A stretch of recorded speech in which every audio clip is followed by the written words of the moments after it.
সবাই কেমন আছেন? নতুন একটি ভিডিওতে আপনাদের সবাইকে স্বাগতম। মোমো একটি তিব্বতীয় খাবার হলেও বর্তমানে বাংলাদেশে কিন্তু এটা খুবই জনপ্রিয়। আপনি ছোট বড় যেকোনো শহরে যাবেন সেখানে কিন্তু হাতে গোনা হলেও কয়েকটা মোমোর স্টল পাবেন। তো আমি থাকি নরসিংদীতে। নরসিংদীতে কিন্তু বেশ কয়েকটি মোমোর স্টল আছে। তার মধ্যে থেকে এই যে 365 মোমো এইটা কিন্তু মোটামুটি ভালো মানের। আমি যে কয়দিন খাইছি মোটামুটি ভালোই লাগছে। তো আগে তাদের বিভিন্ন আইটেম ট্রাই করা হলেও ঐদিন যেয়া ফ্রাইড মোমোটা ট্রাই করি। তো ফ্রাইড মোমোতে ৳১৪০, ওর সাথে থাকে মনে করেন ৭ পিস মোমো এবং আর হলো গিয়ে ২ ধরনের সস থাকে। আর আর তাদের যে স্বাদ এবং কোয়ালিটি সার্ভিস আগের বারের থেকে এবার যাইয়া আমার অনেকটা বেটার মনে হইছে। তো এখানে আগে বসার জায়গা নিয়ে একটু সমস্যা ছিল। বর্তমানে কিন্তু তাদের বসার জায়গাটাও তারা আপগ্রেড করছে অনেকটা।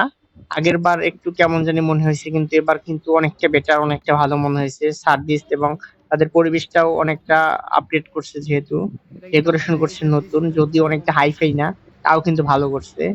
আর তাদের যে টেস্ট আগেরগুলা যেমন ছিল বর্তমান সময়ে কিন্তু ওর চাইতে আমার কাছে মনে হইছে ইমপ্রুভ হইছে।